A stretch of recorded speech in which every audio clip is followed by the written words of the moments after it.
previously on the Scout Method podcast. So, for a regular strength workout, you don't necessarily need fuel to jump into a strength workout, like just a good old fashioned strength workout. You don't really need fuel for that, right? So in general, if you have a balanced diet, you're pretty much good to go. As in terms of fueling before your workouts, okay? But then there's also this one thing that you want to consider. That's if you're doing a normal 1 hour workout, right? You don't necessarily need fueling for that. But if you start to do, like, let's just say a resistance training workout for longer than an hour and a half, and it's just like, well, why would you want to do that? Well, there's power lifters that do that. They work multiple hours. This would be good for them. They would probably need fueling before their workouts, right? And a lot of it is because they're lifting a ton of weight and they're taking more rest.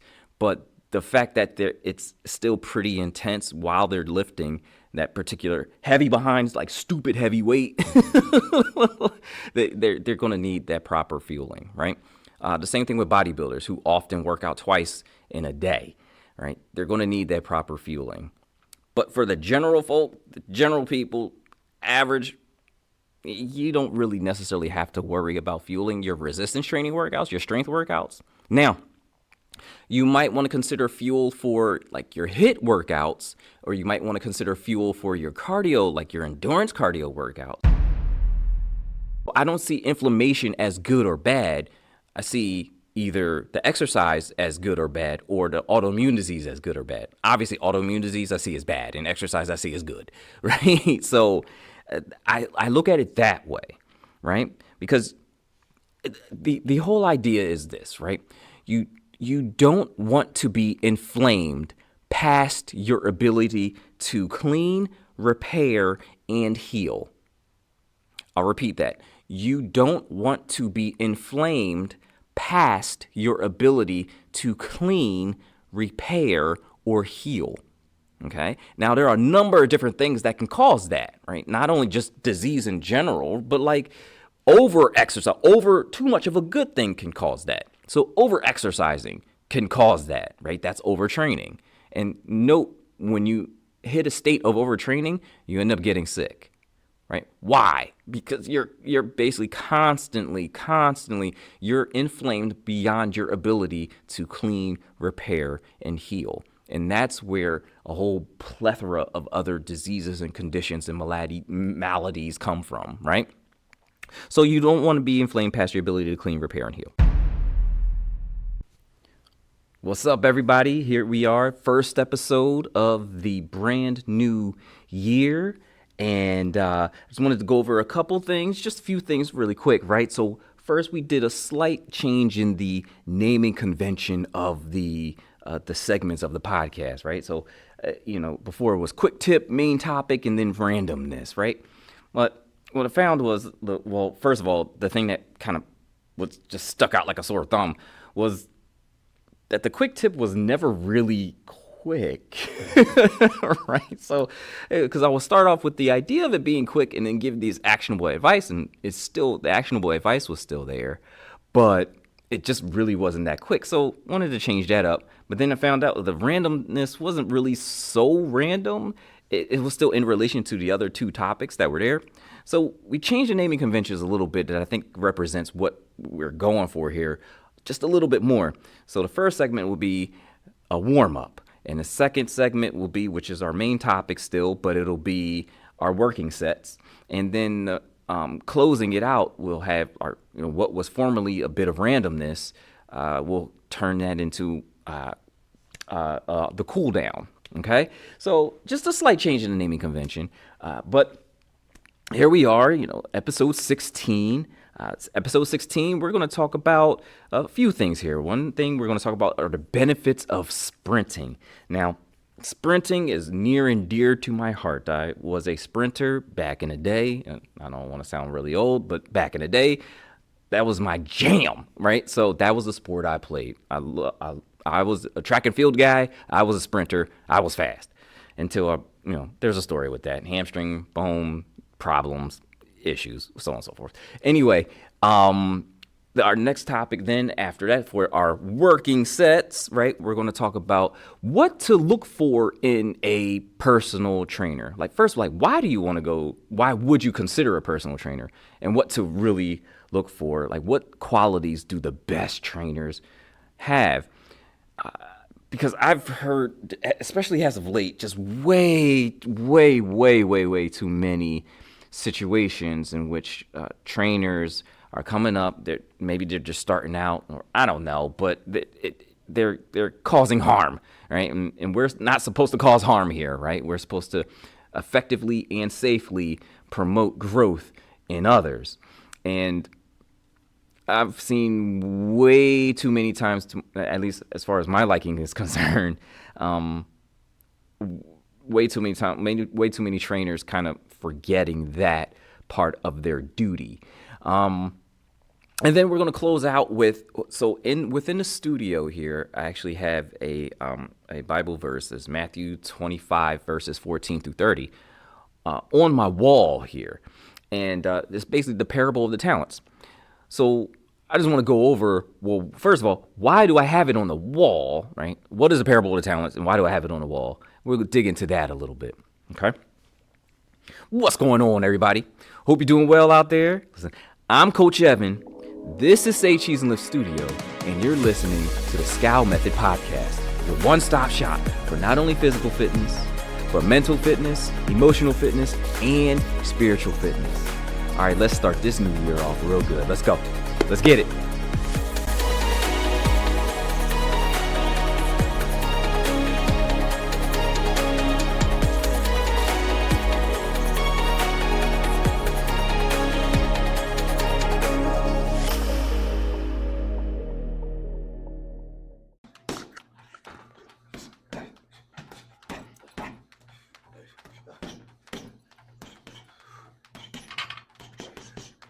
All right, time to get warmed up. Let's get it. So back in the day, like I said earlier, back in the day, I used to be a sprinter.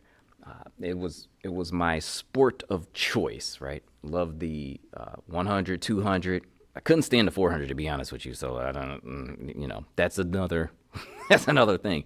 But I was a 100, 200 runner, outdoors, indoors. I ran the 60. I just loved sprinting. I loved track and field, and it was a big part of my life growing up, like a huge part. I learned a lot of stuff over the course of time, whatever. But I was a pretty decent sprinter. I would run in like the school leagues, and then I would run in like the extra leagues, like traveling teams and things like that.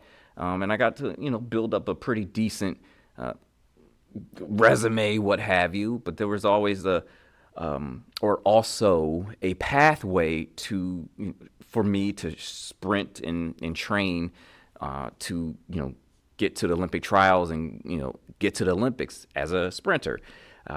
Never made it there because and I'll tell you this story real quick. I was sprinting in college. And mind you, I went to a D3 school. I didn't go to a D1 school or anything like that, and so I didn't, have a scholarship for running. So I wasn't like superior to anyone else or anything like that. But I was fast in my own right, and I just heard something in the back of my mind basically said like, yeah, you're fast in your own right basically means you were slow. I wasn't slow, I promise. I promise you, I wasn't slow. But listen, I was quick. I was pretty quick. And I'll never forget, like, it was indoor championships, and I, ran the first heat of the indoor championships while in college.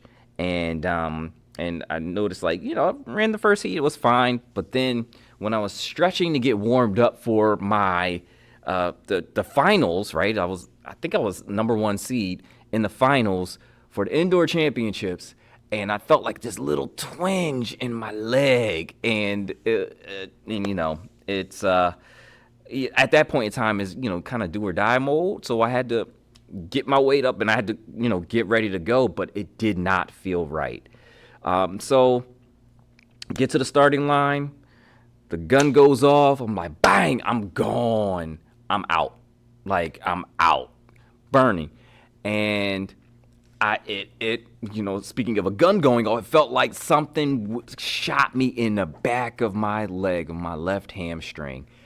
It was the most excruciating thing. And I mean, it was just pain, burning, and it popped just like I pulled my hamstring basically, tore it, pretty significant damage, to a point where I was coming up on the finish line, and I finished the race, but I didn't finish the race, like, running and winning and everything like that.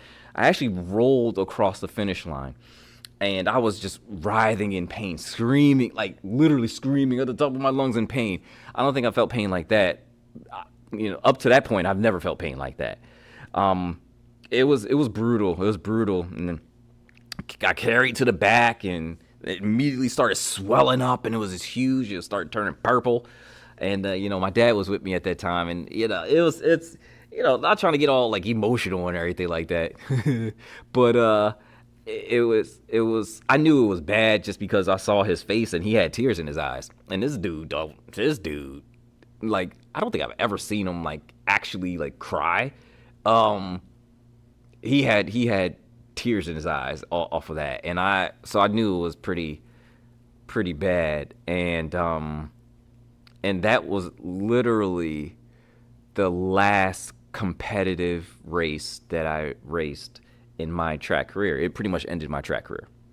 And so there were no Olympic trials. There was no going on, even running further in college. There was no traveling team stuff. All that stuff pretty much stopped. And then, I get the x-rays done and everything like that, and everybody get the doctors to check out the leg, and there was so much damage that I needed surgery. Let's put it that way. And I don't want to gross anybody out of all the minute details, but I needed surgery. And I'll never forget, this doctor basically presented me the option. He was just like, look, if you want to competitively sprint again, you're going to need this surgery. And if not, then he kind of just gave me this look, kind of like he was looking at his board, and he kind of looked up at me a little bit. And he was just like, if you don't get the surgery, basically, you'll never be able to competitively sprint again. And I'm like, and me at that time, I'm just like, never? Like, what are the chances? Really? Never? People come back from hamstring injuries. They do, but this injury was very, very, very high up, and there were some tendon damage. It was significant. So I could heal on my own, and so on and so forth. But it was just, I wouldn't be able to competitively sprint again. That's what I was told. So at the time, I didn't want surgery. I didn't want anybody. I was afraid of surgery, actually. So that marked the end of my sprinting career. And then I went through 3, 4. I forgot how many months. I was on crutches for a little bit, and then I went through months of like rehab and trying to build it up. And then at that point, I couldn't do anything more. So I stopped like a whole bunch of different things. I stopped like a lot of activity, just because, I couldn't really do much anymore. And it was funny because, well, it's not funny, but it is what it is. But, with me stopping activity, I'll lose muscle, right? Because my metabolism is on steroids. And it burns, and I'm always burning. So I got really, really, really, really skinny, and super, super light. So I was maybe, I'm like 5'6", 5'7", or whatever. I was maybe 115 pounds. Right. So that's, bruh. So, after going through all the rehab and all that fun stuff, and I stopped, working out, eventually I got to a point where I found, weightlifting, resistance training. And that kind of set me up for, building up this hamstring again. But then also building them both up so that I don't have any imbalances. So then I went through about 10 years of doing that. All right. So it was a long, long road. And to get to a point where maybe I won't competitively sprint again. And that's okay. I don't need to competitively sprint. I don't need that, especially not now. I'm 40.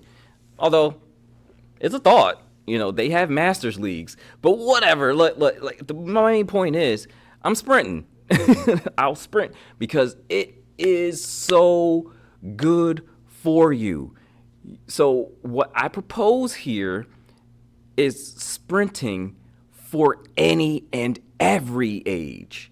So there's no point where you can be too old to sprint. And I know that sounds weird, right? But I'm also the guy who says that you can't be too old to lift weights either, right? So resistance training for everyone, sprinting for everyone. It's just how you do it that really determines your success in it or your injury in it, right? So let's jump into it a little bit, right? So sprinting is an anaerobic exercise, right? So remember, aerobic is where you have the oxygen present. So aerobic would be more like cardio. Anaerobic is more like resistance training, weightlifting, where oxygen is not present, right? So sprinting is actually an anaerobic exercise. Even though you think I'm running, so that's cardio, it's not. And that's why, I'm jumping ahead of myself, but that's why you have these sprinters who look so jacked because it's so good for you. It's so good for you. So basically it's an anaerobic exercise that uses quick bursts of speed at max intensity. So sprinting lines up more with HIIT than it does with jogging, right? Or, HIIT than with cardio. Okay. Even though you could say HIIT is a form of cardio, sprinting is, and you'll see what I'm talking about, because you're not doing an hour-long sprint workout. You're doing maybe a 20-minute one, right? But it's at max intensity, and then you call it, right? So you do it there's a few compelling reasons to do it. You do it for heart health, because it's really good for your heart, right? You do it for weight loss, and we're going to dig into that one quite a bit. Sprinting is better for weight loss than just pure jogging. Hang with me on that one, right? You also do it for mental health, and you also do it for your bones and joints.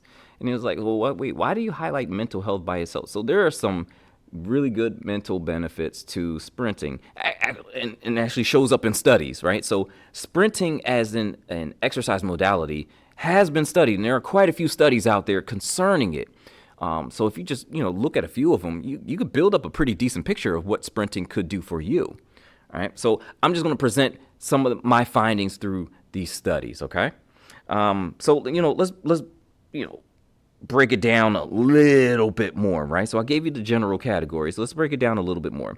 So the most obvious improvement that you can have through sprinting is the improvement on your cardiovascular health. So the improvement of your heart, the improvement of your blood vessels and arteries, things like that, right? So it actually strengthens your heart and it improves circulation, right? And you can imagine the pathway there. It's just your heart's pumping, because again, you're working at max intensity. So your heart is going, boom, boom, boom, boom, boom, going pretty fast. It's sending all this blood, all this oxygen, everything nutrients, all that stuff to your muscles faster. So it's forcing your body to do this at an elevated rate, right? This intense exercise also trains your body to get, and this is what I was just saying, it trains your body to get oxygen to the muscles and organs, basically everywhere oxygen goes, thinking about it. But it trains your body to get oxygen to where it needs to get to more efficiently and more effectively, right? So this is another thing that you can do to improve your blood flow or improve your circulation. Because apparently I get caught up with saying blood flow, and somebody somewhere in some algorithm doesn't like the word blood. So, and of course, and I'm going to keep saying it. Anyway,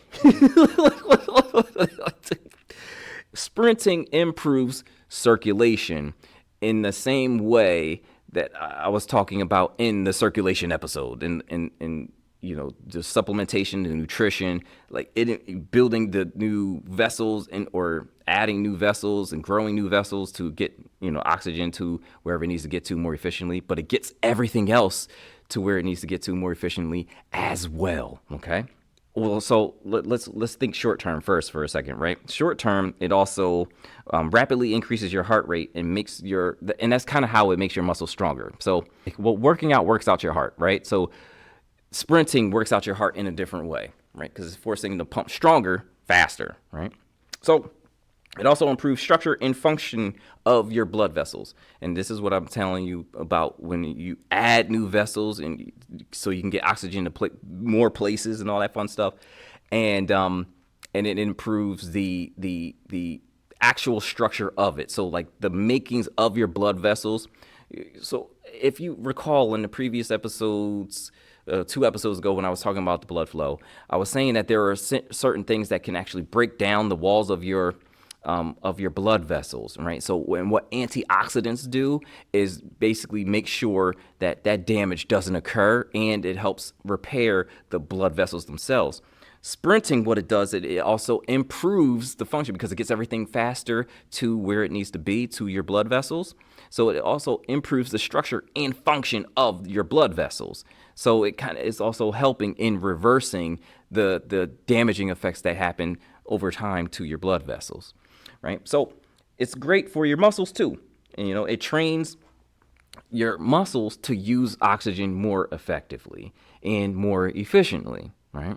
And the thing about sprinting is there's 2 muscle types or muscle fiber types, right? Sprinting largely uses those type 2 muscles. Type 2 muscle fibers, those fast twitch muscle fibers. Those also those are the muscles that are more prone to hypertrophy or growth than the slower twitch fiber type 1 muscle fibers, right? Because it mainly engages those type 2 fast twitch muscle fibers. Let's break that down a little bit more, right? Those muscle fibers are more responsible for the explosive movement. So like, wow, right? You're just like that twitchiness, those fast twitches and those explosive power movements. Your type 2 muscle fibers are responsible for that. Your type 1 fibers are responsible more so for endurance, right? So they're the longer term stuff. So that's why jogging, you're mostly using your type 1 muscle fibers. Sprinting, you're mostly using your type 2 muscle fibers. And so, sprinting in general not only can increase your maximum speed and your peak power, but it also can recruit and build even more muscle on top of that, which is, so basically it says it has a multiplicative effect here, right? And again, all of this stuff is through studies that are readily available to the public, right? So sprinting is the best. I just want to break it and say sprinting is the best. I'm going to say it probably 5 more times before I'm done here. But sprinting is the best. But sprinting is also very, very effective for fat loss. And that's, so if, I hate to harp on this whole injectable thing, but it's just like, and maybe this is just too broad of a statement to make, but I'm going to make it anyway, right? You do whatever you want with it. But I wonder, of all of the people who are running to these injectables for cosmetic reasons, not medical reasons, right? All the people who are running to it for cosmetic reasons, I wonder how many of them actually sprinted in general, or did a sprint program, or tried anything like that. I mean, first of all, before we even get to that, I wonder how many of them actually work out. And then going beyond that, I wonder how many of them do any resistance training. And then going beyond that, I wonder how many of them actually do any sprinting or have done any form of sprinting at all, like any distance. I don't even care if it's 10 meters. I wonder how many of them have done that. And I'm pretty sure that number is very slim. But if they knew all the benefits of sprinting that have already been proven and they're tried and true, But you know what? Maybe it's a mentality thing too. And that's kind of just sitting in the back of my mind now. Maybe it's more of a mentality thing for these folks. Uh, I just don't like to group them all into this group and say that, well, they don't want to work. Because I understand that everybody has different situations. I just wonder in general how many of these people who are doing it for cosmetic reasons have actually tried sprinting. That's it, right? But and I say that because sprinting is so good for fat loss. It is really tremendous. Again, think about all the sprinters. Think about every sprinter that you've seen in life. Most of them, if not all of them, look straight jacked. I mean, like just jacked. Like, there's no other way to put it. They jacked. So, listen, sprinting, and this is kind of one pathway. There are multiple pathways to muscle growth here, by way of sprinting. But one of the ways is sprinting triggers the release of testosterone. I'm talking about testosterone again, I know. But listen, it triggers the release of testosterone and human growth hormone. You hear that? So combining, so that says that there's a pathway in which you combine a small mini sprint program to complement your resistance training program. And you can actually put on some decent lean muscle without putting on as much fat. So this obviously leads to elevated muscle protein synthesis, right? And, we go over that cycle. You want to spike muscle protein synthesis as many times as you possibly can throughout the day, because it's net protein growth that you're really worried about, not just muscle protein synthesis, but as soon as you're building up muscle, you're also breaking down muscle.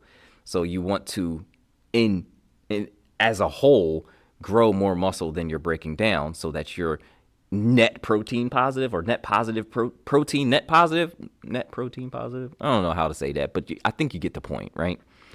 So it also improves muscle coordination because sprinting requires your entire body.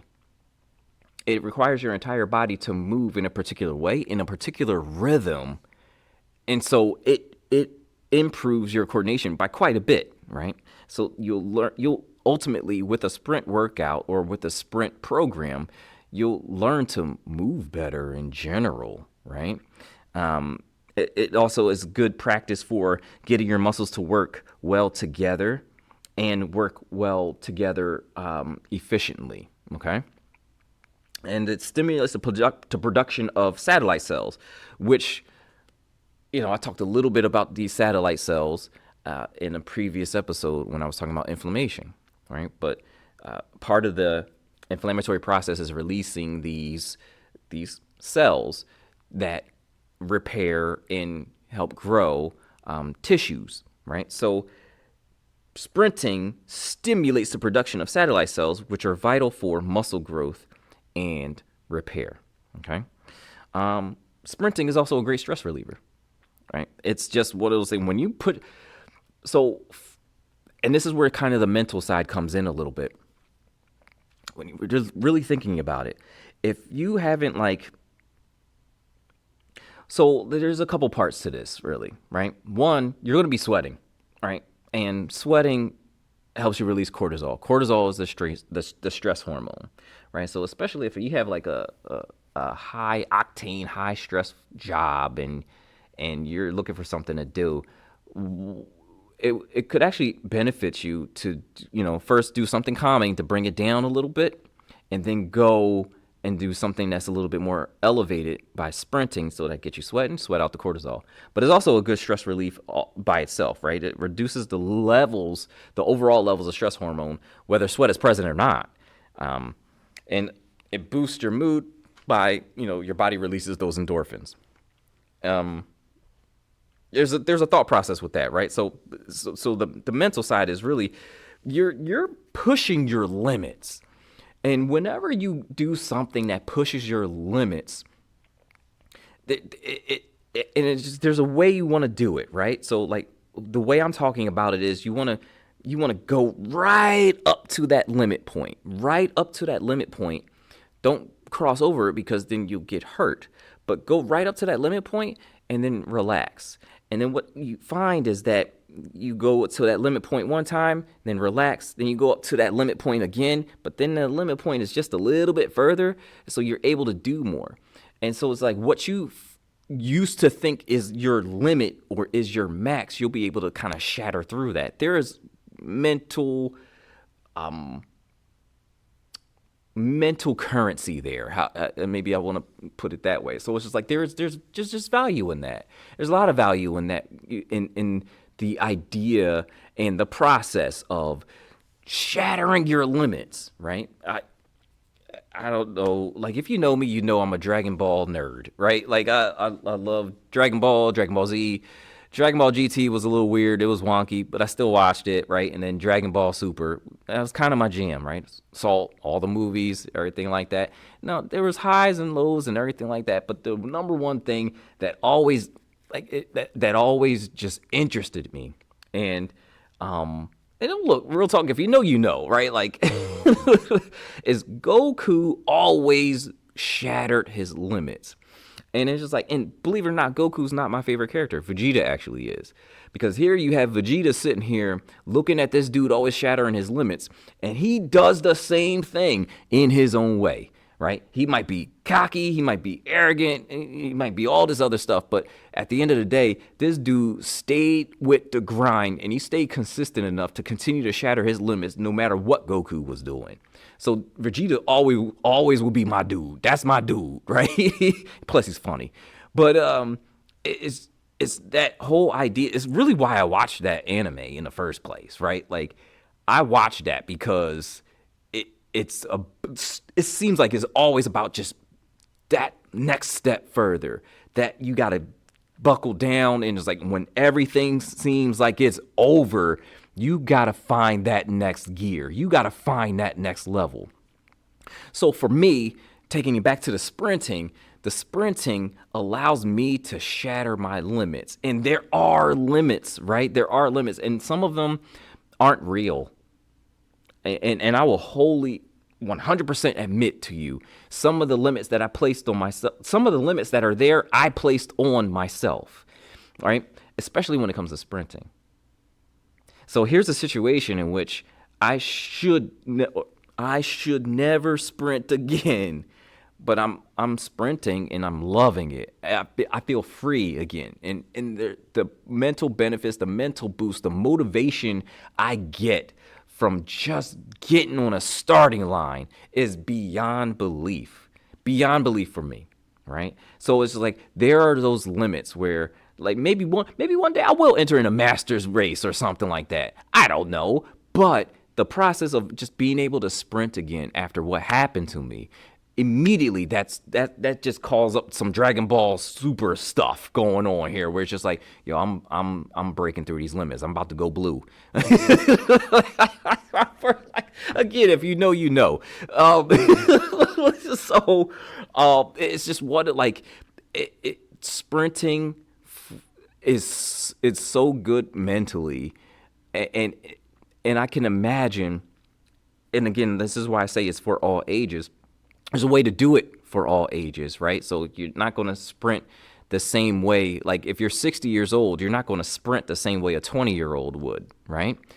But you could do something at 60 years old still. And the thing about it is like, the older you get, the more outside pressures will tell you that you shouldn't do it. And then so there's a limit right there that needs to be shattered and broken through. Right? So for me, that keeps me going. That'll keep me going, doing a whole bunch of different workouts just to make sure my sprinting is better. Right? So there are a lot of mental benefits to starting or taking on a sprint program.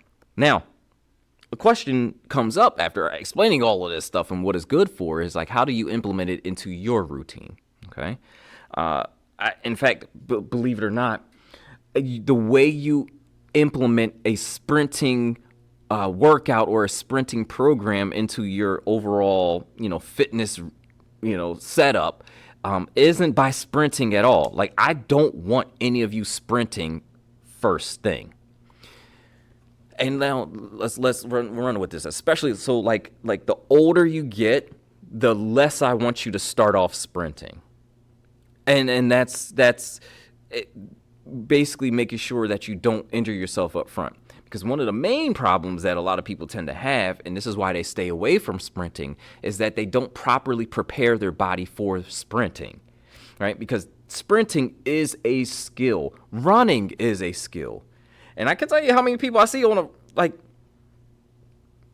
I'm going out for a jog, and it doesn't happen as much now because it's cold. And no. So, but go to the park. I take the boys to the park and everything. And I see people running around. I can't tell you how many people have terrible running form. Like, it's just, whoa, it's a skill. It's a skill to learn. It's a skill to perfect. It's a skill to practice, right? So that you can avoid knee injuries, so you can avoid injuries to your shin splints or tibialis inflammation or whatever, right? Ankle injuries, hip injuries. Oh, like, I have bad knees, so much impact. Like, it shouldn't be that way. It really shouldn't be that way at all. It's like, it really actually shouldn't even be that much impact if you're running properly. But all that aside, sprinting is, in and of itself, is a skill to be learned. So you got to break it down into smaller components to learn the skill of sprinting before you actually sprint. This is not one of those things you just want to jump in and do because you think you know how to do it. And there are people, like, again, take the professional sprinters.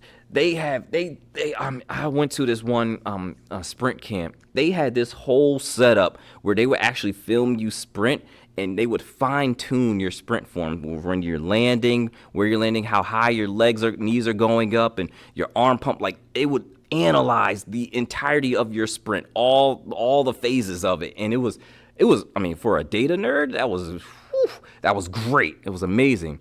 But what that says is it's a skill that you have to learn and perfect each portion of in order to be good at it, and in order to avoid injury, right? So what I suggested starting off with is building up strength. So it's going to sound crazy, but again, surprise, surprise, start off with a resistance training program that's focused on strength. And focus on your legs, focus on your hamstrings, your quads, focus on your calves, focus on your tibialis. That's severely underworked in probably almost everybody. Nobody does tib raises anymore, right? Focus on your glutes, right? Focus on your core, the pretty abs and all the other layers under that, right? Focus on all that stuff and focus on building up the strength and building up that mind-muscle connection to each of those individual muscles so that they can work in unison. I also suggest doing so once you start off with a strength training program, you can still stick with it, but once you start off with a strength training program, then I want you to move into sprint drills. Still not sprinting yet. Okay, and these are basically a bunch of leaps, hops, and bounds, skips, A skip, B skip, things like that, right? So start to move into sprint-like activity, okay? And that's going to be key because then that'll really start to get your body prepared. So essentially, start off with the resistance training program, keep with the resistance training, now sprinkle in, like, during your what would be like your cardio days, throw in days where you're doing sprint drills, okay? And do that for a while too.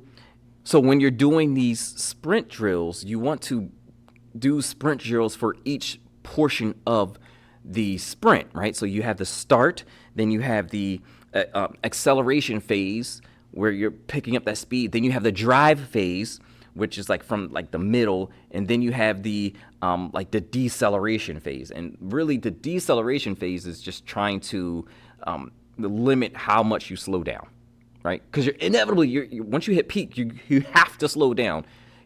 That's just the way it goes. You have to hit, as soon as you hit that peak, you're slowing down from that point on.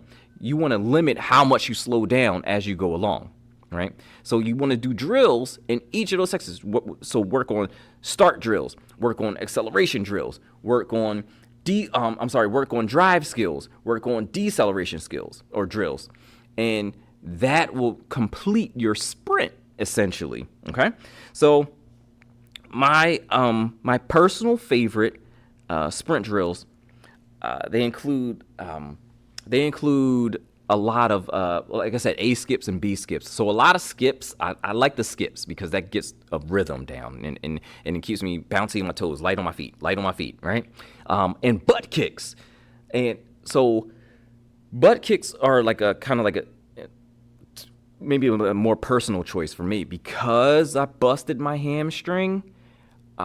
One thing that I started doing to get ready for my sprint, one of the sprint drills that I did a lot of, and I wore this drill out, were the butt kicks because it really forced me to contract the hamstring and start to feel it again. Now, I didn't do it without pain. The rehab process stunk, but once I was able to actually kind of do a little jog with the hamstring, that's when I started doing things, sprint drills and butt kicks, and started building it up again and all that fun stuff, right?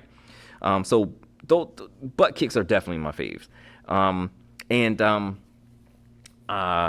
There's other drills that you could do for sure. But also, I also like wall drills. So I'm pressing up against the wall and I'm driving my knee up. That's working on your drive phase as well, right? So I'm doing high knees, but up against the wall, bringing that knee up, bringing that knee up, bringing that knee up, bringing that knee up, right? Those drills I like quite a bit. And then there's other drills that you could do, right? So like you want to like resisted sprint training. So like you could do these drills with resistance. You could do like stride, so it's not full sprinting, but it's kind of just like opening up your stride, kind of over accentuating it a little bit. Just to kind of, I usually do that as a warm up for the sprint workouts, right? But you could do heavy sled pushes and pulls. That definitely increases your sprint speed, and it definitely increases like your cadence, so to speak, right? It improves your cadence. And you can also move into plyometrics, box jumps, different jumps, leaps, bounds, single leg, double leg, whatever, side to side, front and back, all of those things. So you could add those in. So that's where you would start. You wouldn't jump right into sprinting. You would start off resistance training, and then you would strength training in particular. So we're not going for the hypertrophy exactly here, right? So it's not bodybuilding. We're looking to build up strength. So we're looking for increasing maxes here, right? After that, go into sprint drills.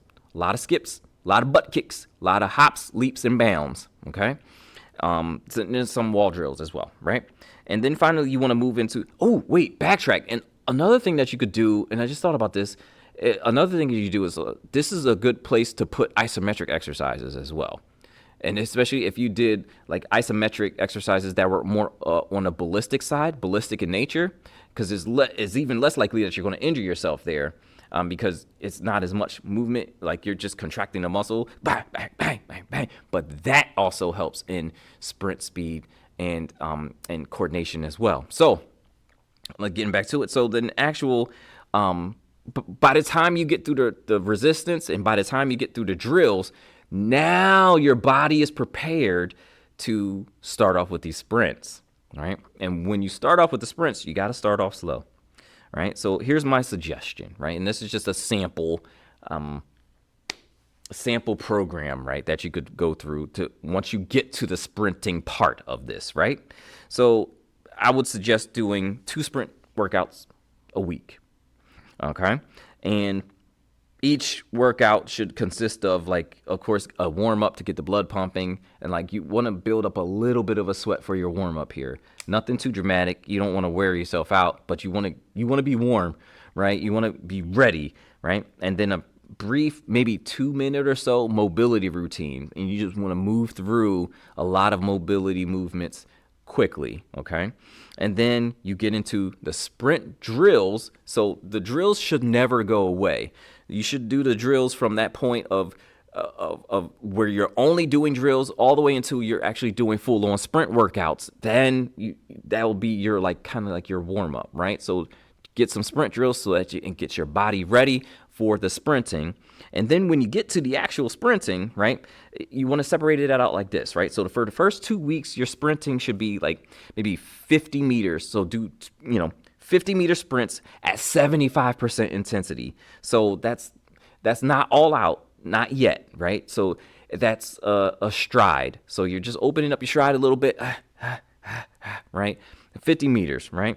Do that maybe 5 times with maybe 1 to 2 minutes rest in between each. So think about it. If you do a 50-meter like stride sprint, you can take it down, then walk back. And then by the time you walk back and get back to the starting line, you should go again, okay? And work it out that way. And then do that for maybe, like I said, do that for 2 weeks, then move on. And for the next couple weeks or so, you do 40 meters at 80%. And the same thing, do 5 of those, right? And again, for each workout, like for the 50-meter sprint at 75% intensity, and you're doing that 5 times with 2 minutes rest in between, that's the entirety of the workout, okay? We don't want to overload it. We don't want to overdo it. We want to be cautious in our approach to it. That's why you're going to take a little bit more time warming up. And then you want to get through these 5 sprints and move on and call it a day, right? So sprint workout shouldn't be that long. Remember, I said a sprint workout should be around maybe 20 minutes, 25 minutes, half hour. So if you include, let's just say you do a 10 to 15 minute warm up, well, you have a 20 minute to 15 minute sprint workout. That's sufficient. You don't need anything more than that. Okay. So then, like I said, then you move on to the 40 meters at 80% times 5 with 1 to 2 minute rest in between each, right? And this is the way you do this. So the way you achieve like the 80%, this is a fast start. So you're starting as if you're going all out, boom. And then you're kind of coasting for the rest of the 40 meters, right? So this is working on your start. A quick start, max intensity at the start, and then you ease into the 40 meters, okay? And then 2 weeks after that, you go to 30 meters. 30 meters at 85 to 95% intensity. Do that 5 times, 1 to 2 minutes rest in between each. Now, this is a fast start and a fast middle. So it's a fast start and a fast acceleration phase. And then during the dry phase, that's when you start to stride until the end. Okay? Now, you do that for another couple weeks. And then what you do to close it out, now we're looking at 20 meters at 100% intensity. So you're doing that 5 times, 2 minutes rest in between each one. And you're basically going all out for the entirety of the 20 meters. Max intensity all the way through. And that's just an example, right? That's just an example of so it's like, what did I say? So it's 2, 4, 6, 8 weeks. That's just an example of an 8-week sprint program that you could do. And there's a number of ways you can mix and match it up and go about it, right? So that's an example of how you structure it. That's a sample program But sprinting, go out there and try. And I don't care if you're 65 or 25, sprint. It's so good for your heart. It's so good for your cardiovascular system as a whole. It is almost unrivaled. And I don't get exactly why. No, I get it, because there's a stigma against it, right? Because, if you don't do it properly, you are going to get injured, right? But that's with anything. That's with anything at all, like anything that you do, especially what we're talking about resistance training. If you don't do it right, you're going to get injured, right?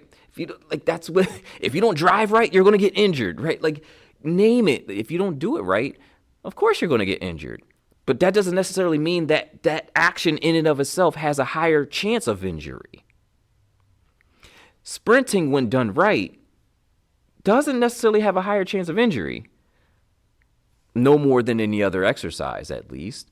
But the kicker is most people jump into it right off the bat. And then they, pop a hamstring or something like that. Obviously, my suggestion is to ease into it, build up the strength, start the drills, and then go into sprinting. and go from there. And again, that's for any age. Any age. That program that I just gave to you, that's for any age. Okay? So, go out there and get some sprinting done. Let me know how that goes for you, right? Give me 2 weeks. 2 weeks and let's see how you feel. All right? All right, let's keep it pushing.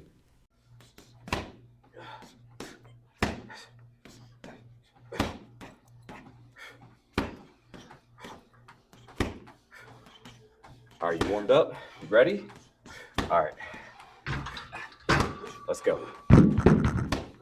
So if you don't already know, I've been a coach and trainer for a little over 10 years. Probably more than that, but I like to say the 10-year mark is because I like that accomplishment. But I've been a coach trainer for a little over 10 years, and I've had the pleasure of coaching a bunch of different people from all different walks of life, all many different various beliefs and places, and it's a great.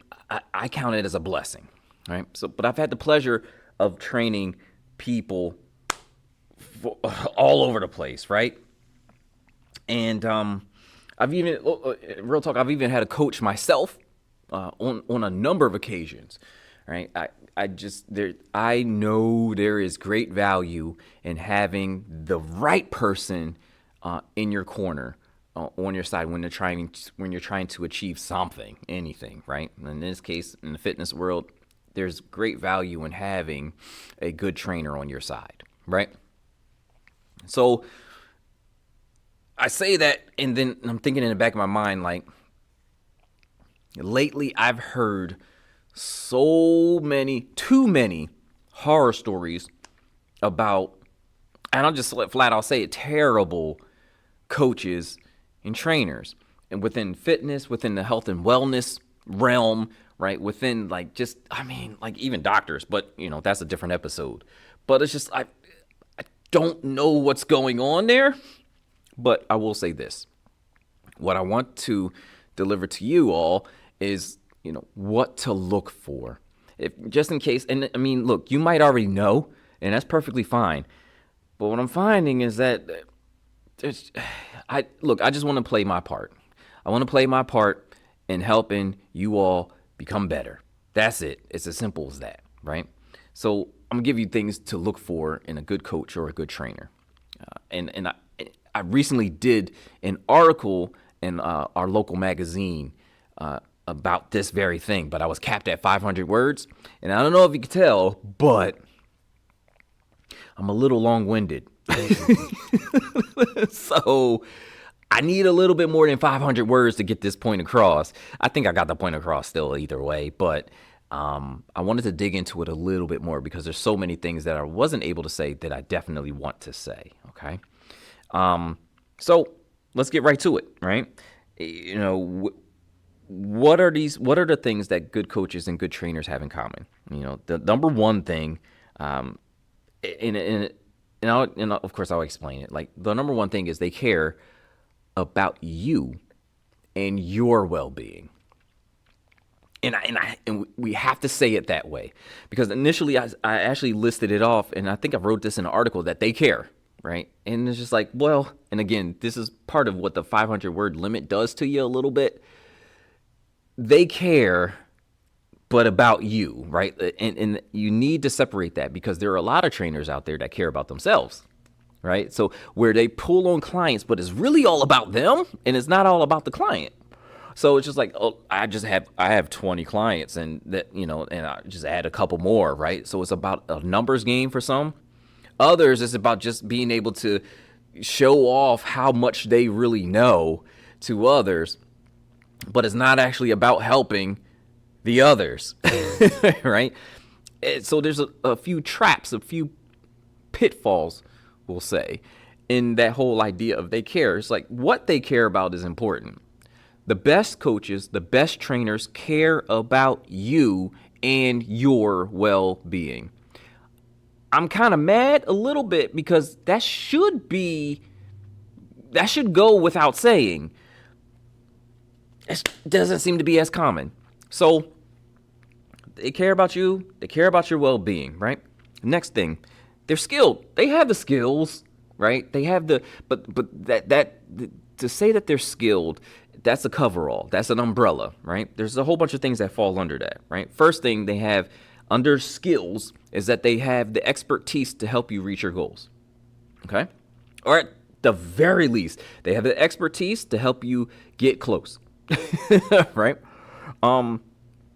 Which means, and look, that breaks down into even like fewer or smaller subcategories, right? So they have expansive knowledge and they have the certifications to back it up, right? I went back and forth with a couple trainer buddies of mine.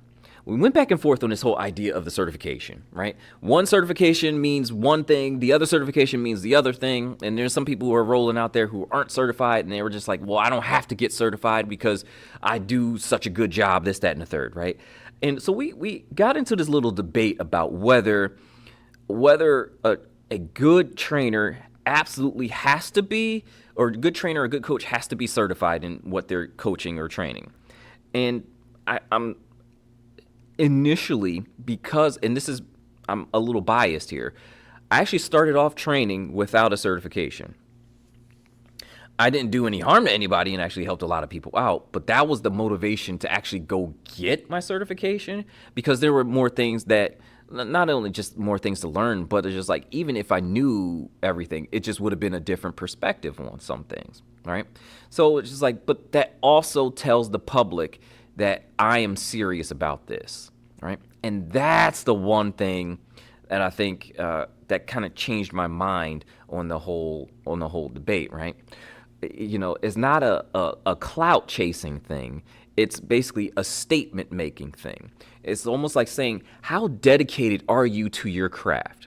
It's like, sure, you can go through A, B, C, and D, but are you willing to A, put your own money on the line to go get this particular, put your own money and time on the line in order to get this certification? And it's just a certification. It's just a piece of paper. It's just a thing. It's the process, I think, where there is the most to gain, right? So the best trainers, the best coaches typically have their certifications. They have a number of certifications. They typically have so many certifications that they don't really matter anymore, but they also understand that it's not the paper, it's not the actual certification, it's the mentality that leads to the certification. I hope I'm clear on that one, right? So it's again, it's not a clout chasing thing where it's just like, oh, I have this certification from here, and I have this, oh, I have ACE, I have NASA, I have that. Like, it's nothing like that. It's more so, what did you have to do to get there? And what, are you really that serious about this? Or you're just like, I don't have to because of this, that, and the third. And a lot of times when I run into people who say that they don't have to, it's a prideful thing. And again, I'm not saying anything negative about any particular person or any particular coach other than the ones who actually harm people. You know, but set those aside, there are plenty of good coaches and good trainers who don't have a certification, but I kind of don't understand the mentality behind that. Now, if it's a financial thing, that's different, right? But there are also a whole bunch of different free programs and lower programs that you could go to. And if you're charging for your training, at some point in time, the goal should be to go get that certification. Unless you're doing it completely for free all the way through, and then, well, maybe that's a different story, but I'm not so sure. So they have the expansive knowledge, right? But they know how to apply that expansive knowledge, and they know how to apply those principles, right? That's the second half of it there, right? You can know everything. You can know 100 ways to train your back, but if you can't apply it in the right way, whereas this certain type of client might be able to only do these 5 exercises, this client, or we'll call them client B, probably will only be able to do 20 of those exercises. And so knowing which 5 they're able to do, client A is able to do, compared to which 20 client B is able to do, that's the application of this knowledge, right? Good trainers and good coaches know how to apply what they learned and what skills they picked up. They know how to apply this stuff. Because look, they could know everything. If they don't know how to apply it, how does that help you? Right? It doesn't. So they have to know how to apply all of this knowledge.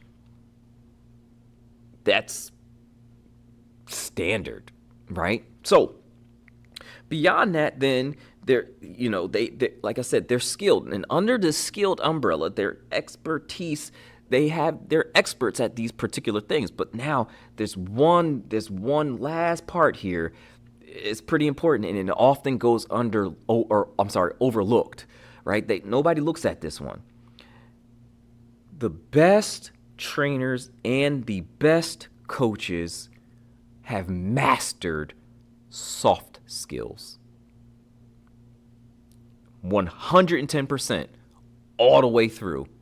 Non-negotiable. There is no other way to look at it. Right? What are the soft skills? Those are the things that are just they're kind of like they're looked at as like supplement skills, right? So it's like, I know how to build a house with my hands, right? That's a hard skill, right? I know how to listen to someone and I know what to listen for when somebody's telling me their story. That's a soft skill. So listening, soft skill. Communication, soft skill. Critical thinking, soft skill. Problem solving, soft skill. And adaptability, soft skill. Right? I picked those out for a very, very specific reason, because the best trainers that I've ever seen ever, the best coaches that I've ever seen ever, have all of that locked in. They listen, they communicate, they critically think, they problem solve, and they adapt. The best coaches, best trainers know how to do that. That's what you should look for, right? And that's hard up front to find all of that stuff. But surprise, surprise, a lot of this stuff you can know off of a single conversation. Now, if you're looking for a trainer and you're talking to that trainer and y'all having a conversation and they don't present any of that stuff to you, then that's not the trainer for you. They will not be good. So, okay, I'm going on a tangent because I feel the rant bubbling. I feel it coming up. Here's the thing. What bothers me so much is that, especially online, where you have people needing help, and the number one thing that's getting passed around, no. It's not an actual, like, hey, let's sit down and talk. Let's have a conversation. Here's a program. What? You don't know what this person can do. You don't know what. No, here's a program. It'll heal you. Here's a program. It'll help you. Here's a program. You're going to grow so much muscle. So, kind of as a part of this, and it's not so ranty. I'm trying to contain the rants, but it's just like the best coaches and the best trainers individualize everything. They customize everything that they do for every single client that they have. And again, if you run a big box gym or whatever, you have a whole bunch of clients and they're all on the same program, I'm not even mad at you. It is what it is. If nobody's getting hurt, everybody's achieving success, bet. Do it. Go, fine. I'm saying the best, absolute best coaches, there's nothing cookie cutter about them. They like every single thing that they produce is different, because every single person that they serve is different. And they look at it that way. They look at it as a service, as opposed to, I'm boosting my ego. I'm putting my pride up. Like, let's go. Like, look at all these people that no. Right? So I'm a little fired up about this one. If you can't tell, because oh man. And then look, that's not even to say that I'm not a perfect trainer or anything like that, but at least I have these down, right? Like I'm not the perfect trainer for every single person either. right? And I understand that. But the way I operate here is like I don't want you to take this as like, if you're a trainer out there listening, right? I don't want you to take it as like, I'm just trashing you. I'm not. But there's a certain way, a certain path that you should follow if you are responsible for people to promote them to be better. If you're responsible for any one client or 10 clients or 100 clients, I don't care. If somebody is trusting you to help them get to a point where they're better without getting injured, then this is the path that you should follow. And if you're not, then maybe you need to think of your game and your game plan, and maybe you need to set up a little bit differently, because there's too many people out there getting hurt by these cats that think they know what they're doing and they don't. I will breathe. So the next thing, good coaches, good trainers, they're honest. They're honest people. They're honest in their dealings. They're honest in their assessments. So what you see is kind of what you get. There's no ulterior motive. Again, they're not trying to puff themselves up. They're not trying to just get you for your money. They are wholly about you and making you better. And in that, they will tell you the truth. Like, hey, look, that's terrible form. Hey, look, you falling off. Hey, look, like a common thing.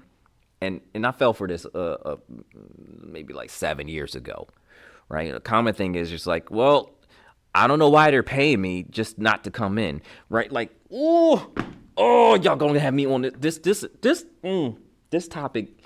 So I'm gonna put. There's a certain chain of gym out there that was wholly started by two dudes who are completely out of shape, just to make fun of the people who actually want to be fit. But then they base their whole business model, and I know y'all know who I'm talking about, that they base their whole business model on making sure that people pay for a membership but don't ever actually show up. Shame on them. Shame on anybody who supports that, and shame, like they need to get out the industry, point blank, period. Because it's just like, that's the exact opposite of what we should be doing this for, right?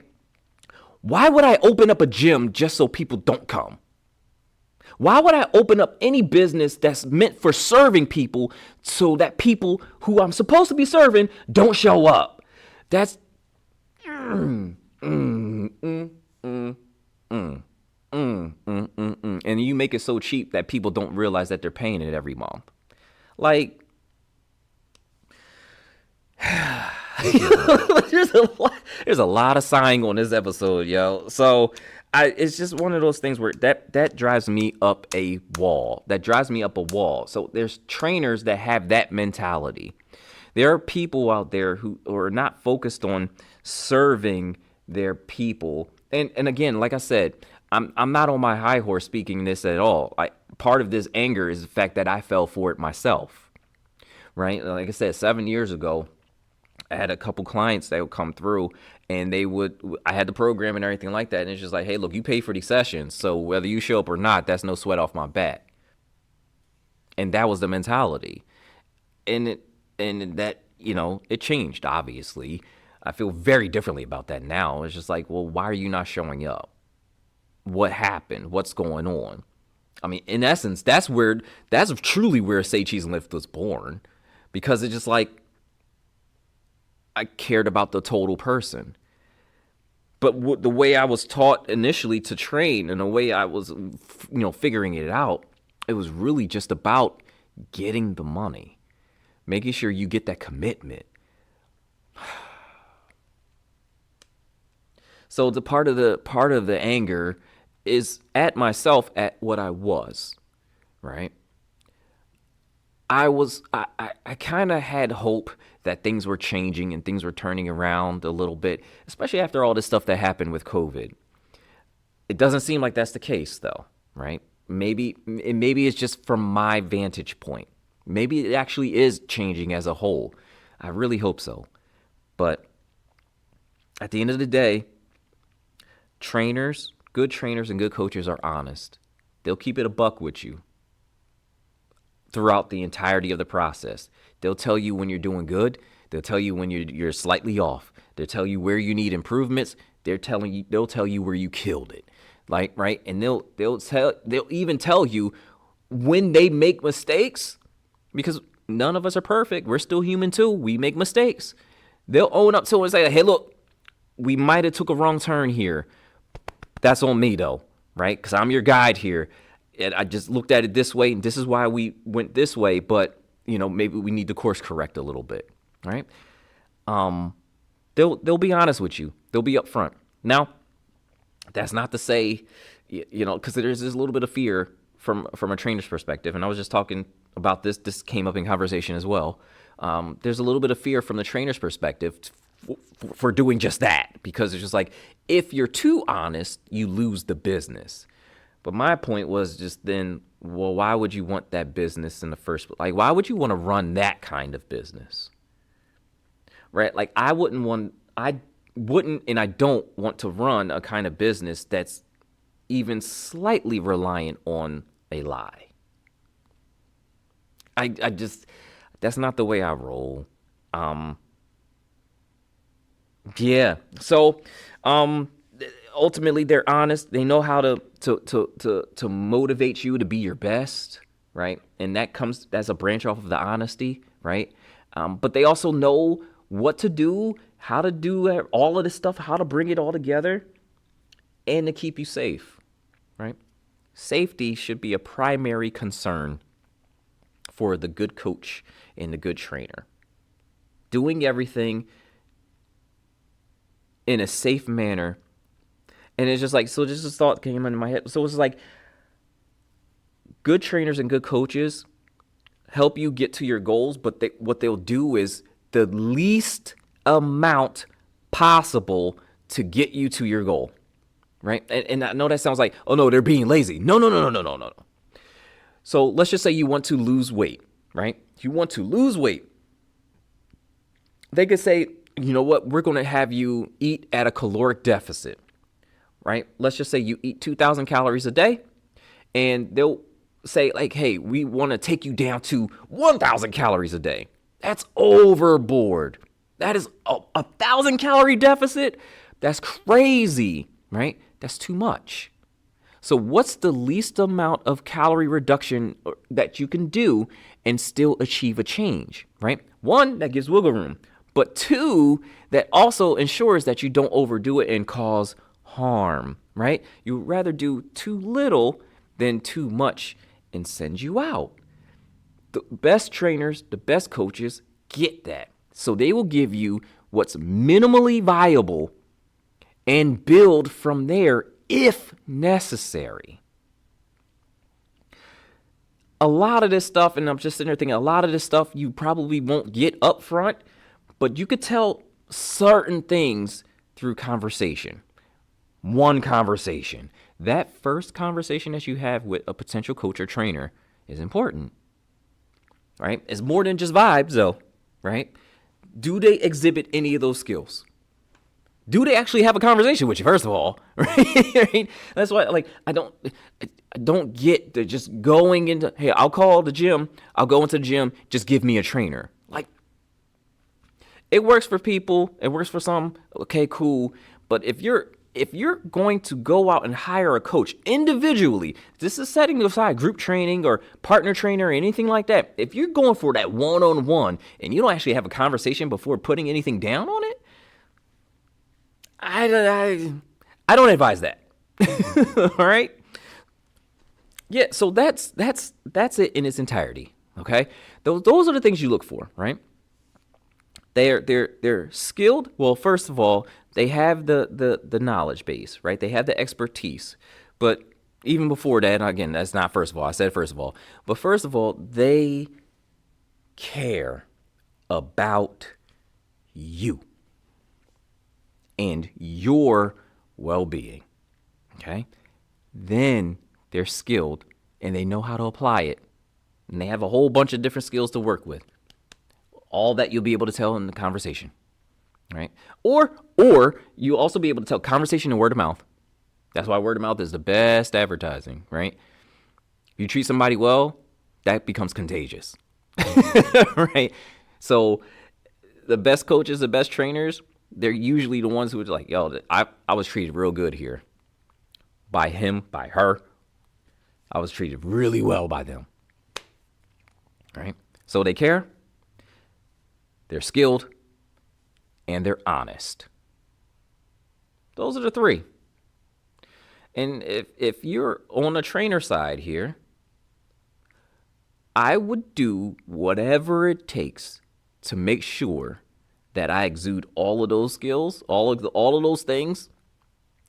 And the easier you could do that, the better off your business, the better off your training career, the better off you will be. All right. So take that. I know some parts came off a little ranty. Take it for what it is, though. All right. So hopefully it helps. All right. Let's keep going.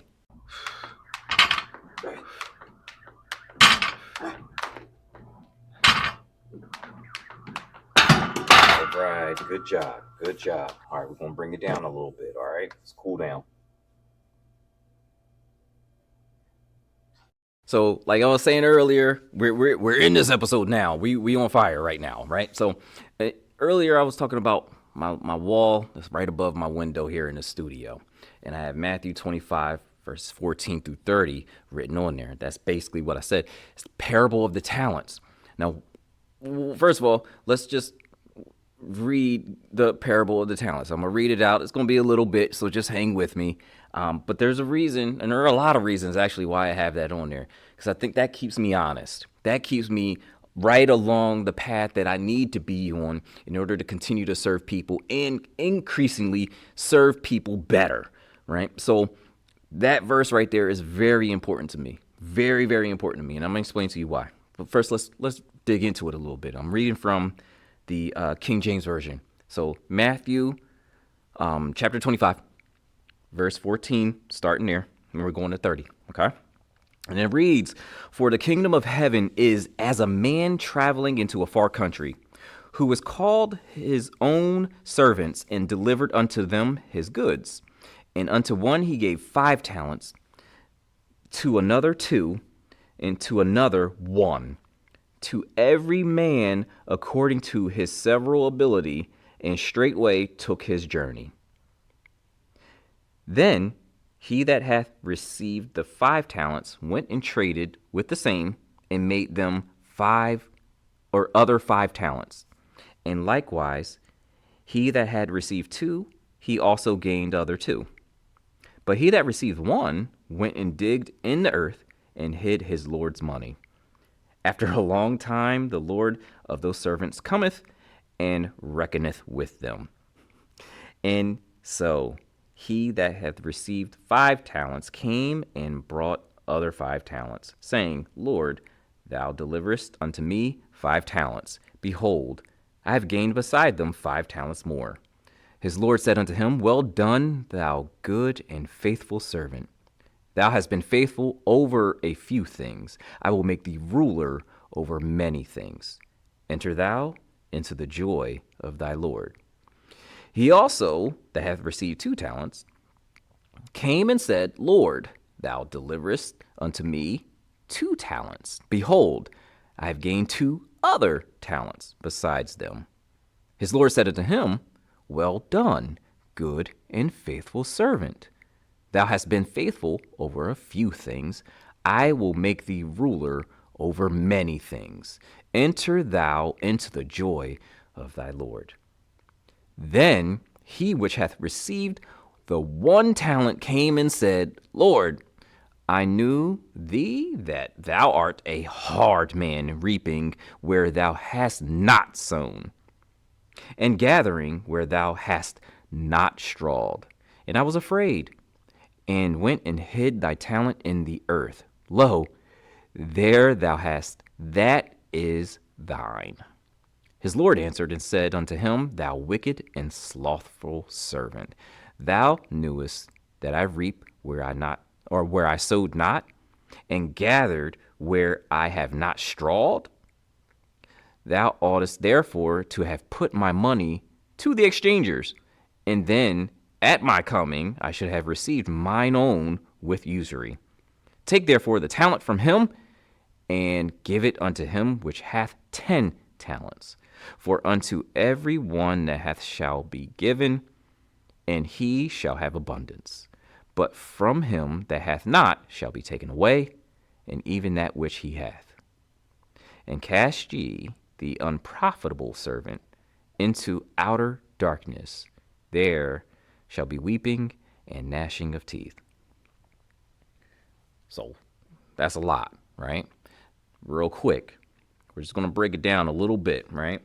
Because there's some main points that I want to talk about on why I have this up on my wall. Why is it a reminder for me to stay on this path? And why, and what does it actually motivate me to do? And what does it actually, what path is opened up by me understanding what this verse or what these verses mean? Okay. So first things first, I know reading from the King James Version, that's just the version I read, it is what it is, but I'll break down a little bit more to certain key points, right?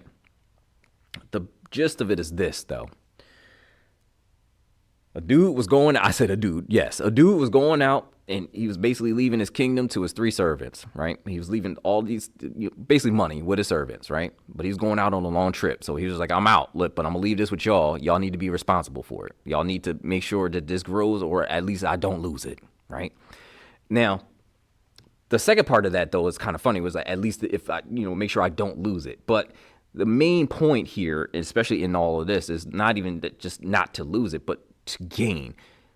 I need you to work this money until I come back, right? Because essentially, if the master never left, if that dude never left, that's what he would have done.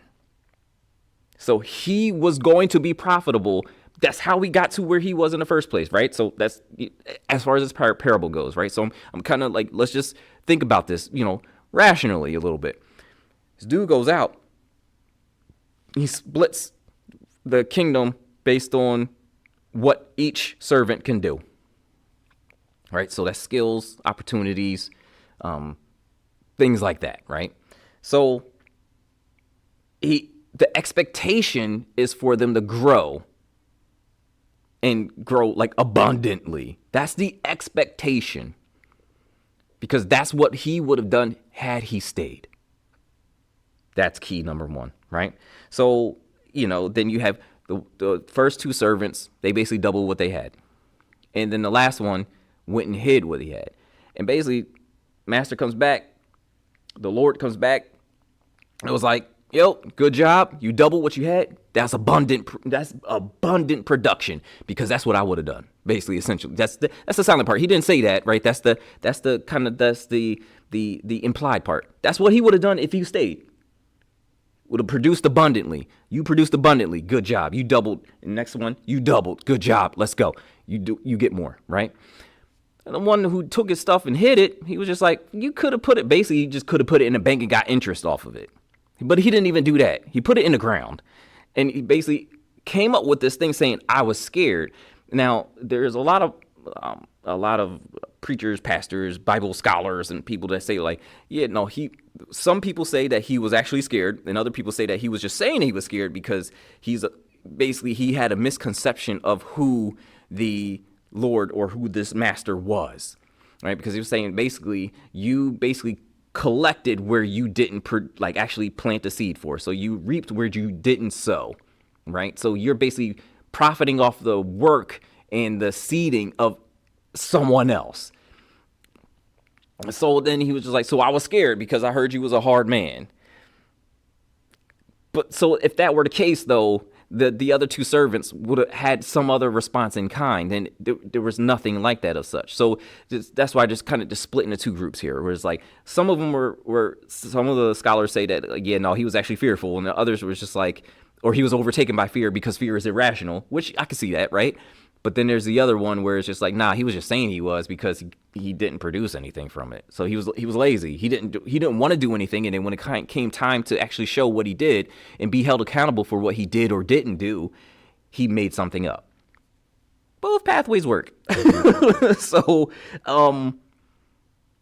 we get that there. So their main points that I really want to bring up. The first main point is stewardship, right? So the master entrusted his property to his servants, and each servant was given what they had the ability to handle. That shows that we have all been given different assignments with various skills, resources, and opportunities under that assignment. Okay? So the servant that had the 5 talents, they had 5 opportunities, 5 skills or skills, opportunities, resources. They had multiple ways, multiple pathways, 5 pathways to work with to double that up or to produce abundantly. Now, remember, this calls back to Genesis 1:27. Right? Remember, if you go back now multiple episodes when I was in the man show, I was talking about what was man created for, right? And it was like, so Genesis 1:27 lays that all out, where it's subdue and reign, rule, reign, like all of that stuff, but also produce. So like, remember, those top 4 things that man was created for: walk with God, number 1. Number 2 was to work, to tend, to till the ground, the work, right? Number 3 was to produce abundantly from that work. And number 4 was to rule and to reign. That's your assignment. So here, stewardship is the same thing as to till, to protect, to till, tend to, and protect back in Genesis, right? So this is calling back to our original creation point. What were we created to do? So all the Lord, all the master in this parable was saying was, do what you were made to do. Right there. So I was just like, okay, cool. So another point for me that, and again, this is what it all says to me over the years is, yes. So this is what it says to me, right? But the use of talents, right? So we got to make sure we understand what talents is. In the parable, talents seems like it was money, right? But the greater picture here is like, of course, in all of the parables, what that thing actually is represents something else, right? So what the talents actually represents is we're supposed to produce from those talents, basically. How are we supposed to use those talents? And again, those are the skills, resources, and opportunities afforded to us by God, okay? We're supposed to produce from those talents abundantly, right? Not a little bit. Like the first 2 servants that did well doubled what they had. So that's a big increase, right? Not like what we be happy, like we've invested in a stock market. We're happy with a 10% increase. These cats are talking about doubling what they put, like whatever they worked with, they were doubling what they had. They were doubling what they were producing, basically. So it's just like the first 2, they doubled what they had, and then they produced positive outcomes instead of hiding. And that's the thing, right? So you're supposed to use your skills, resources, and opportunities to produce positive outcomes. Are we getting closer to why I have it up there? Right? Positive outcomes, right? Instead of hiding your skills, resources, and opportunities in fear. Now that's a big one. That's a huge one, because there are a lot of active Christians out there covering up and hiding their talents, hiding their skills, hiding their resources and opportunities because they don't want anybody else to know about it, because they're afraid of repercussion, they're afraid of somebody coming at their neck, whatever it may be, but they're hiding it instead of producing from it abundantly.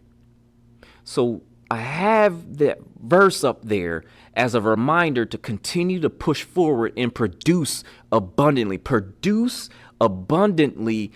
positive outcomes, not only for myself, but for others. It's the reminder for me, right?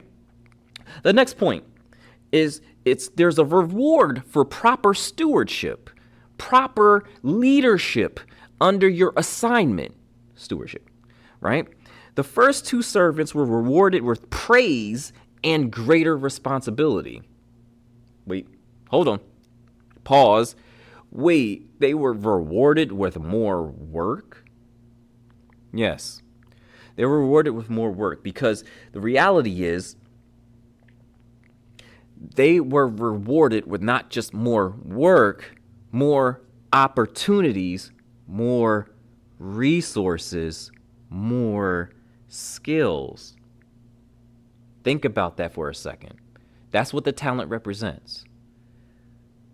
So active working of the skills, of the resources, of the opportunities produces more skills, opportunities, and resources, so that it becomes multiplicative in the positive outcomes that you're producing. So one of the rewards is actually lining you up with your purpose even more. One of the rewards is praise and more purpose. And I don't know about you, but for me, another reason why it's up there, another reason why I follow along with it, is because there is nothing like living a life full of purpose. There's nothing like that at all. And the thing is, I so hate living the opposite. Because there was a point in time where I was living a life that had no purpose. What was I doing? Why was I doing it? I had no understanding of any of that stuff, and I didn't care. That wasn't a good life to me. In fact, it was more pain then than there is actually now during the work and trying to build.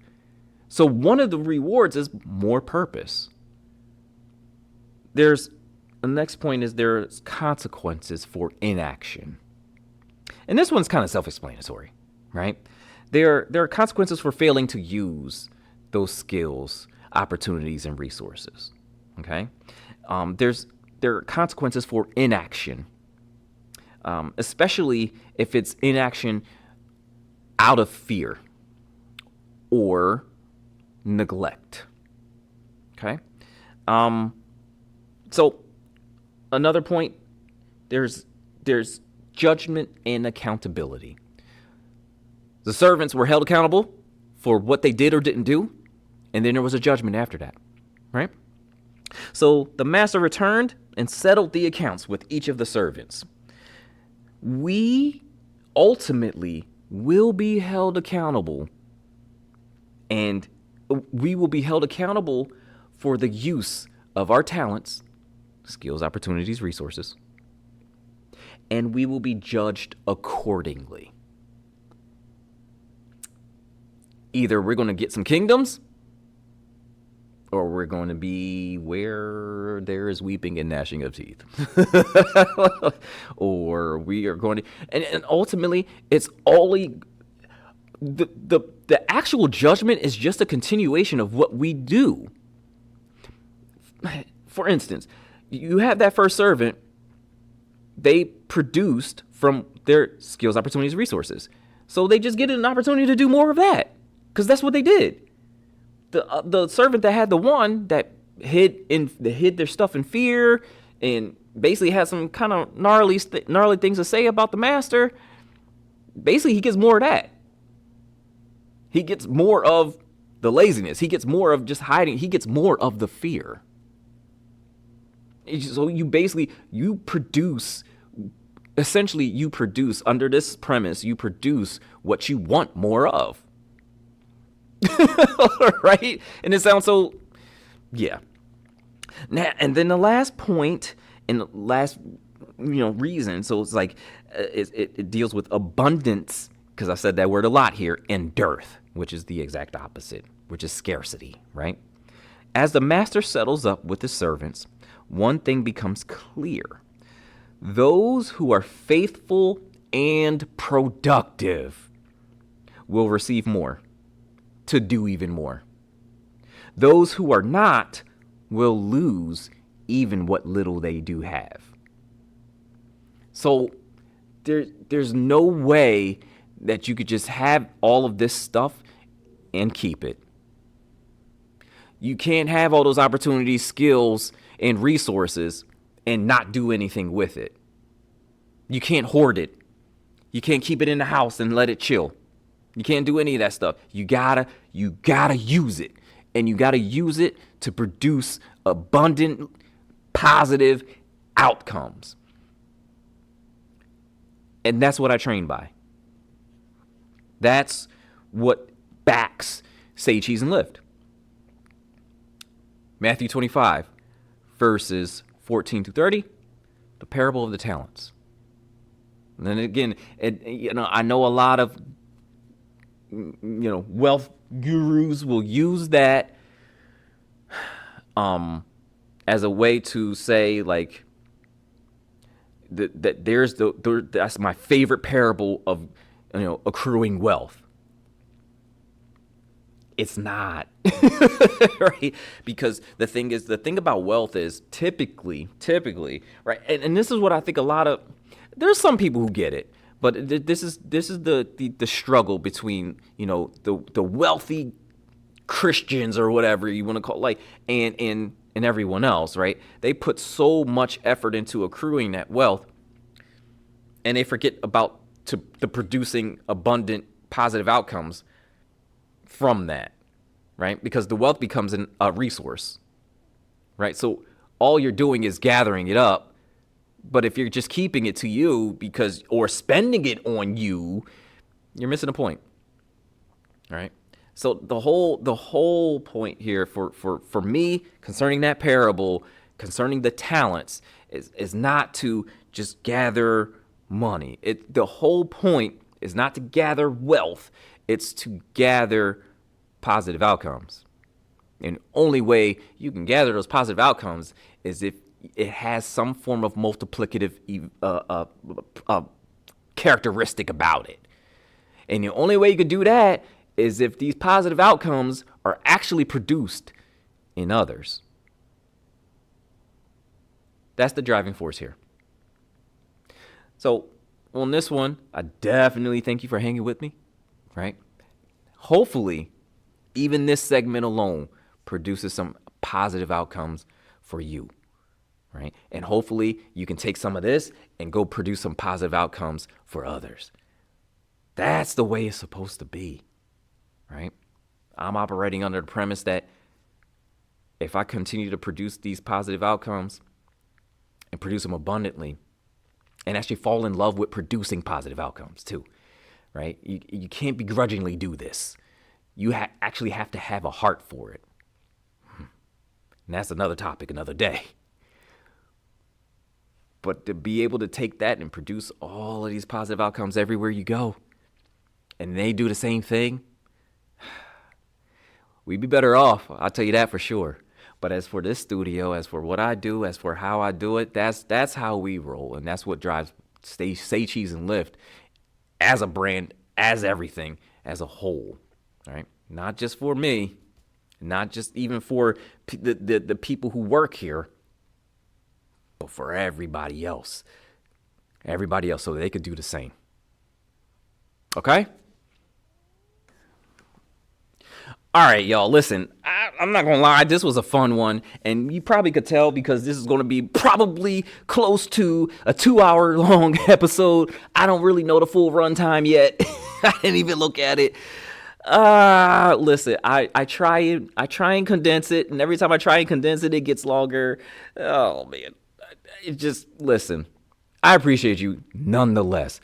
I don't have anything more to say other than this was a lot of fun. This one was a lot of fun for me. Hopefully you got something from it. Please, please, please hit me up on YouTube, any of the social medias. But here's what I prefer, honestly. I really hope for you to subscribe on YouTube, and I really, really hope for you to at least follow me on TikTok. And if you follow me on TikTok, go over on YouTube and hit that subscribe button. Do all that stuff. So I need those two are the ones. Like, I really like TikTok. And again, I really, really, really, truly hope government doesn't ban it. Don't ban TikTok. Don't ban TikTok. Anyway, I'm Coach Evan. This is Say, Cheese, and Lift Studio. And you just got finished listening to the Scout Method Podcast, your one-stop shop for not only physical fitness, but mental fitness, emotional fitness, and spiritual fitness. We're going to see you in the next episode. Y'all take care. Y'all be safe. Y'all produce good out there. Produce positive outcomes abundantly. Let's go.